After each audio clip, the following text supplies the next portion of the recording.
आलू की स्नैक्स। अरे मम्मी कितनी देर हो गई, क्या कर रहे हो आप किचन में? अरे मुझे आज भूख लग रही है, अब कल तक मिलेगा क्या एप्पल खाने के लिए? मैंने कहा भी था कि मैं खुद काट लेता हूँ, लेकिन नहीं, ना आप किसी को करने देती हो ना खुद करके देती हो। अरे भाई ला रही हूँ, पूरा घर सर पर मत उठाया करो। और 6 महीने के दूध पीते बच्चे नहीं हो जो जरा सी भूख बर्दाश्त नहीं हो रही तुमसे। समय पर खाना दिया जाता है तब तो नखरे दिखाते हो।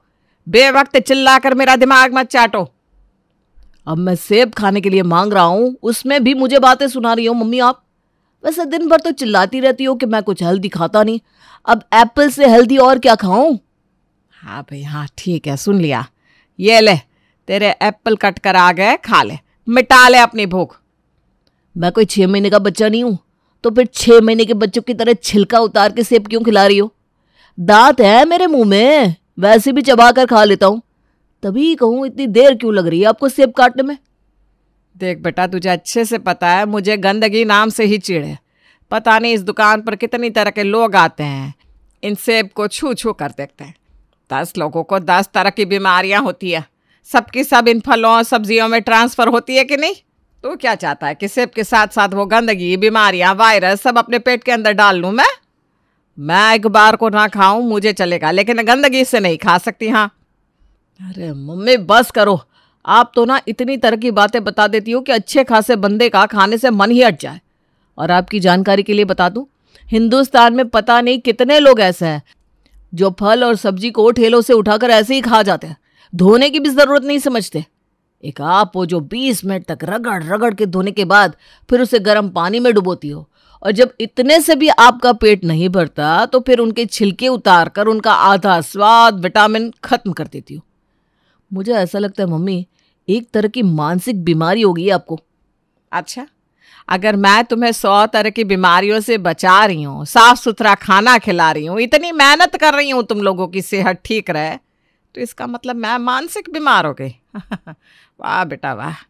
ठीक है, आज के बाद तुम्हें जो खाना है खाओ, मुझे क्या पड़ी है। मैं अपनी एनर्जी तुम लोगों के पीछे क्यों खर्च करूं?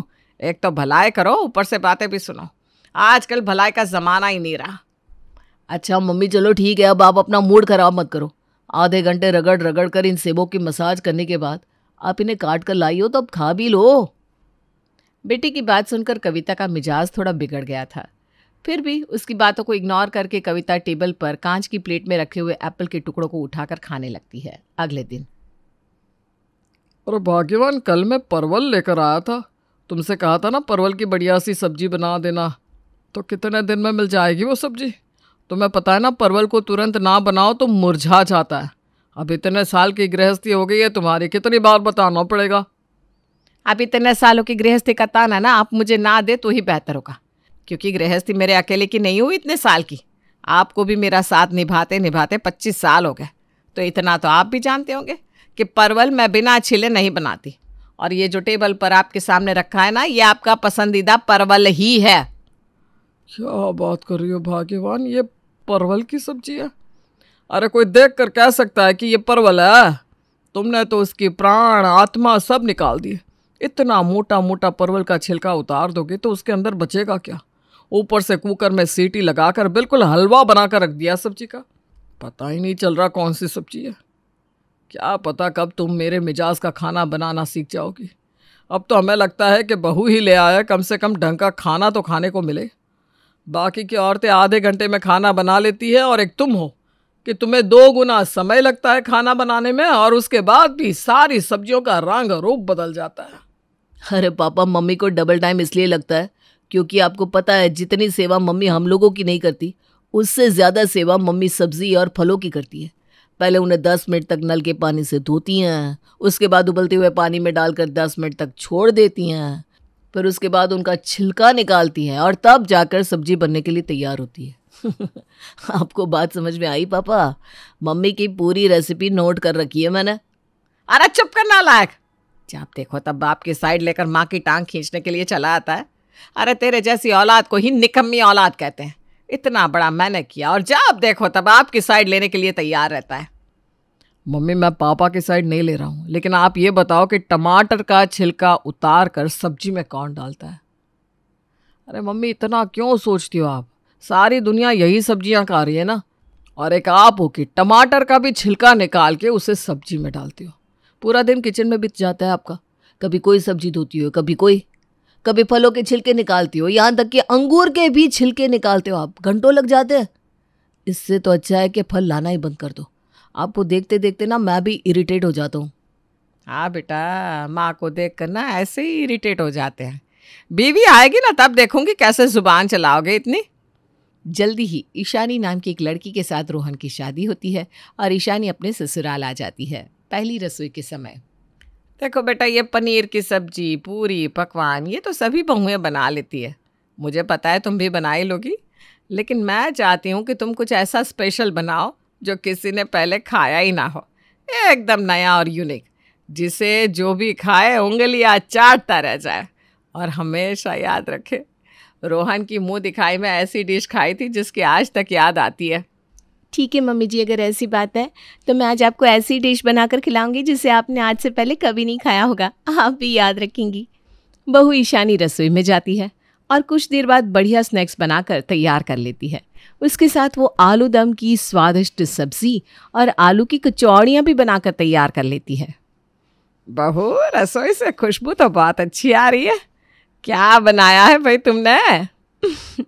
सीक्रेट रेसिपी है माँ जी, अपना सीक्रेट तो मैं आपको नहीं बताने वाली। इतना ज़रूर बना सकती हूँ कि ये स्नैक्स आलू के हैं। आप खाकर बताइए आपको पसंद आए कि नहीं। अरे भाभी, मुझे तो ऐसा लग रहा है कि बहू के पिताजी के आलू के खेत है। देख नहीं रही, सारी चीज़ आलू की बनाई है इसने। बुआ जी ऐसी बात नहीं है, जितनी भी चीज़ मैंने बनाई है ना वो सब मेरी बेस्ट रेसिपीज़ हैं। मैं तो बस ये चाहती थी कि आप लोगों को सब कुछ बेहतरीन खाने को मिले। अरे जीजी, क्यों बोलकर टांग खींच रही हो? खा कर देखो ना कैसा बनाया है बहू ने। मेहनत तो भाई बहुत करी है, कई घंटों से लगी थी रसोई में। ईशानी सभी को खाना सर्व करती है और उसके बाद बुआ जी, उसकी सास, ससुर और पति के अलावा ननद भी खुशी खुशी खाना खाने लगती है। वाह भाभी, बड़े ही क्रिस्पी टेस्टी स्नैक्स है, मज़ा आ गया। अरे बेटा, कैसे बनाए हमें भी बता। मान गए भाभी, स्वाद तो है बहू के हाथ में। फिर बहू किसकी है? और भाई सीक्रेट रेसिपी है मेरी बहू की, आज से नहीं देने वाली। हाँ, जब मन करे आप चलिए आना बहू के हाथ का स्वादिष्ट नाश्ता करने। भाभी, ये भी अपनी जगह ठीक ही है, इसी बहाने आपके यहाँ आने का मौका मिलता रहेगा। अरे बहू परेशान तो नहीं हो जाएगी ना इस बुढ़िया को खिलाकर? क्या बुआ जी, आप भी अपनों से कोई परेशान होता है क्या? भाई मानना पड़ेगा, बहू के हाथ में स्वाद तो है। यह उर्मिला जी कभी किसी के हाथ के खाने की तारीफ नहीं करती, सबके खाने में 36 कमियां निकालती है। और देखो तो कैसे बहू के हाथ का सब खाना उंगलियां चाट चाट कर खा रही है। अब तो मैं बहू के हाथ का खाना खिलाकर सबकी नज़रों में ऊपर चढ़ जाऊंगी। अगले ही रविवार को अपनी सारी सहेलियों को घर पर बुलाती हूँ और बहू के हाथ के स्पेशल स्नैक्स खिलाती हूँ। मेरी सहेलियों को भी तो पता चले कितनी गुणी बहू आई है मेरे घर। अब तो कविता कभी अपने रिश्तेदारों को, तो कभी सहेलियों को, कभी चाचा, कभी मामा, कभी बुआ, कोई ना कोई घर में आता ही रहता। और बहू ईशानी सबको अपने स्पेशल कुरकुरे आलू के स्नैक्स बनाकर खिलाती रहती। कुछ दिन बाद, ईशानी बेटा, तो ऐसा कर आज ना वही आलू वाले स्नैक्स बना ले। मेरी कुछ सहेलियाँ आज घर पर चाय नाश्ते के लिए आने वाली है। और सुन, थोड़ा ना ज़्यादा ही बनाना। अब क्या बताऊँ, तेरे हाथ में इतना स्वाद है कि मन करता है बस खाते जाओ खाते जाओ। लेकिन मम्मी जी, अच्छा चलिए ठीक है, बना दूंगी। ईशानी रसोई में जाती है और जाकर जल्दी जल्दी आलू छिलने लगती है। एक नई मुसीबत खड़ी हो गई है। मम्मी जी को मेरे हाथ के आलू के स्नैक्स इतने पसंद आ गए कि हर दूसरे दिन किसी न किसी को पकड़ कर ले आती हैं और मुझे आलू के स्नैक्स बनाने का फरमान जारी कर देती हैं। लेकिन मम्मी जी को कौन समझाए कि स्नैक्स आलू से नहीं, आलू के छिलकों से बनते हैं। अब रोज़ रोज़ इतने सारे आलू के छिलके में लाऊं तो लाऊं कहाँ से? मुझे तो मम्मी जी बड़े धर्म संकट में फंसा दिया आपने। अब सीक्रेट रेसिपी है इसलिए किसी को कुछ बता भी नहीं सकती और ना ही माँ जी की कही हुई बात को टाल सकती हूँ। पिछले 1 हफ्ते में 5 किलो आलू छिलकर उनकी छिलकों से स्नैक्स बना चुकी हूँ। रोहन भी कई बार कह चुके हैं, तीनों टाइम खाने में ये आलू ही क्यों बनाती हो। अब मैं सबको क्या बताऊँ कि इतने ढेर सारे आलू छिलने के बाद कूड़े में भी तो नहीं फेंक सकती ना। इसीलिए मजबूरी में इनको इस्तेमाल करने के लिए तीनों टाइम कुछ न कुछ ऐसा बनाती हूँ कि ये छिले हुए आलू इस्तेमाल हो जाए। लेकिन फिर भी आधे आलू तो मुझे फेंकने ही पड़ रहे हैं। ठीक है, आज तो मैं माँ जी की सहेलियों के लिए स्नैक्स बना देती हूँ, लेकिन अब मैं माँ जी को साफ साफ बोल दूँगी, रोज़ रोज़ आलू के स्नैक्स बना पाना संभव नहीं है। अरे इस तरह तो रसोई का बजट ही हिल जाएगा, ऊपर से खाने की बर्बादी हो रही है, सो अलग। सास की सहेलियों के जाने के बाद, देखिए माँ जी, अब ये ना आपका आलू के स्नैक्स खाने का ऑर्डर कुछ ज़्यादा ही हो रहा है। हर दूसरे दिन आप किसी को पकड़ लाती हैं और फिर आलू के स्नैक्स करने लगती हैं। अब ये रोज़ रोज़ आलू के स्नैक्स बना पाना पॉसिबल नहीं है, आप समझती क्यों नहीं है? देखो तो, एक तो मैं इनकी तारीफ कर रही हूँ, ऊपर से महारानी मुझे ही बातें सुना रही है। अरे दूर दूर तक रिश्तेदारी में ऐसा कोई नहीं है जिसके सामने मैंने तेरी तारीफ ना की हो। तुझे तो मेरा शुक्रगुजार होना चाहिए कि तुझे इतनी अच्छी सास मिली है जो तेरे हाथ के खाने की सिर्फ तारीफ ही नहीं करती, बल्कि अपने जानने वालों को भी खाना खिलाने के लिए घर लेकर आती है। दूर दूर तक लोग जानने लगे हैं तुझे और तेरे आलू के स्नैक्स को। माँ जी आप समझ नहीं रही हो, मैंने कहा ना अगली बार अपनी सहेलियों को घर पर लेकर मत आइएगा, वरना मैं तो आलू की स्नैक्स बनाने वाली नहीं हूँ। फिर मत कहिएगा कि आपकी बेइज्जती होगी आपकी सहेलियों के सामने। हाँ, देखो तो, थोड़ी सी तारीफ क्या कर दी, चढ़ गई सर पर। बस इसीलिए लोग कहते हैं बहू की ना ज्यादा तारीफ नहीं करनी चाहिए। जब नई नई शादी होकर आई थी तो बड़ी संस्कारी बनने का नाटक कर रही थी, और अब कोई मेहमान घर पर आ जाए तो तुरंत मुंह टेढ़ा करने लगती है। सास कविता ने बहू को तो कह दिया कि अब वो अपनी किसी भी सहेली को घर पर नहीं बुलाएगी, लेकिन तब भी उसका फोन बजने लगता है और उसका किया हुआ वादा रेत के पहाड़ की तरह ढह जाता है। कविता, मुझे किट्टी वाली सरिता बहन जी ने बताया कि तेरी बहू बड़ी मास्टर शेफ है। अरे नहीं नहीं, ऐसी कोई बात नहीं है। अब झूठ मत बोल। अरे भाई, वो क्या नाम बताया था उसने? हाँ, आलू के स्नैक्स कह रही थी। ओए होए होए, क्या स्नैक्स बनाती है तेरी ईशानी कि उंगलियां चाटते रह जाओ। देखो अब ना कोई बहानेबाजी नहीं चलने वाली, मैं तो भाई आ रही हूँ कल, मुझे तो बस तेरी बहू के हाथ के आलू स्नैक्स खाने हैं, हो गई बात ख़त्म। फ़ोन रखने के बाद, अरे ईशानी बेटा, वो मैं क्या कह रही थी कि आलू ख़त्म हो रहा है ना, मैं बाज़ार से जाकर ला देती हूँ। हाँ मम्मी जी, मुझे ऐसा क्यों लग रहा है कि आपने फिर से किसी को घर पर इनवाइट कर लिया है, इसलिए आपके मुंह से फूल झड़ रहे हैं। देख बहू, तेरे सास की इज्जत का सवाल है, तू मानेगी ना मेरी बात? माँ जी, मजदूर भी रुपया लेकर मजदूरी करता है और आप मुझसे मुफ्त की गधा मजदूरी करा रही हैं। आपको पता भी है कितनी मेहनत से बनाती हूँ मैं ये सब। अच्छा ठीक है, मैं तुझे पूरे 1000 रुपये दूंगी, अब बोल। अच्छा ठीक है, अब आप इतना कह रही हैं तो बना देती हूँ। बाकी सब तो ठीक है, लेकिन माँ जी ने कहा उनकी 7-8 सहेलियाँ आएंगी, अब इतने आलू कैसे छीलूं? एक काम करती हूँ, मम्मी जी की सहेलियों को ही मैसेज डाल देती हूँ कि आते हुए पिछले 2 दिन के छिलके साथ लेती आए। ईशानी बारी बारी से सासू माँ की सारी सहेलियों को मैसेज कर देती है स्नैक्स पार्टी के दिन। अरे कविता, तूने कहा कि 2 दिन के आलू के छिलके जमा करके तेरे घर लेती हूँ, क्या बात है, खाद बना रही है क्या इन छिलकों का? क्या कहा तुमने? मैं और तुमसे आलू के छिलके मंगवाऊंगी? अरे मुझे तो वैसे ही हर चीज़ को छिलकर खाने का फोबिया है। मेरे तो खुद के घर में इतने छिलके निकल आते हैं, तुमसे छिलके क्यों मंगवाने लगी मैं? और वैसे भी मैं कोई खाद वाद नहीं बना रही। किसने कहा तुमसे? अरे भाई, तूने ही तो मैसेज किया था, भूल गई क्या? मम्मी जी आप छोड़िए ना, वो मैंने आंटी जी को मैसेज करके आलू के छिलके लाने को कहा था। लाइए आप मुझे दे दीजिए, मुझे ना इनकी खाद बनानी है। आप लोग बैठिए, मैं चाय नाश्ते का इंतज़ाम करती हूँ। कविता की सहेलियों से छिलके लेने के बाद ईशा ने जल्दी जल्दी स्नैक्स बनाना शुरू करती है।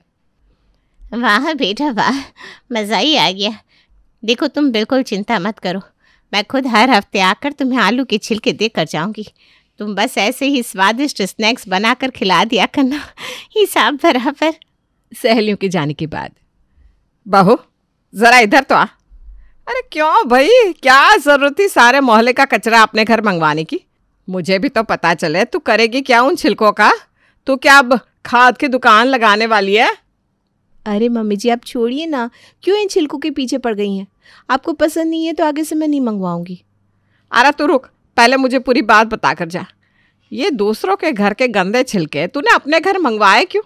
पहले तो मुझे इस बात का जवाब चाहिए, वो भी मुझसे पूछे बिना मेरे फ़ोन से मेरी सहेलियों को मैसेज कर दिया। ऐसी भी क्या इमरजेंसी थी भाई? अगर आप इतना जिद कर रही है ना माँ जी तो ठीक है, सुनिए सच ये है कि ये जो आलू के स्नैक्स जिन्हें आप बहुत चटकारे ले लेकर खाती है ना, ये आलू के नहीं, आलू के छिलकों से बनते हैं। अब आप ही बताइए, रोज रोज इतने सारे आलू कहाँ से लाऊं मैं? और आप लोग कहते थे ना मैं तीनों वक्त खाने में रोज आलू ही क्यों बना कर रख देती हूँ? इसका कारण भी यही है। ये जो इतने ढेर सारे आलू मैं छिलती हूँ, इनको कचरे में तो नहीं फेंक सकती, इसलिए उसमें से सब्जी बना लेती हूँ। अरे तू सब्जी छोड़, तेरे कहने का मतलब यह है कि तूने इतने दिन से मुझे आलू के छिलकों से बनाकर ये स्नैक्स खिलाए थे? जी माँ जी, अब बताइए मैं कितने बजट फ्रेंडली हूँ। आलू तो आलू, आलू के छिलकों को भी यूज़ करना जानती हूँ। अरे आग लगे तेरी स्मार्टनेस में। हे भगवान, पता नहीं कितनी गंदगी खिलाती मुझे।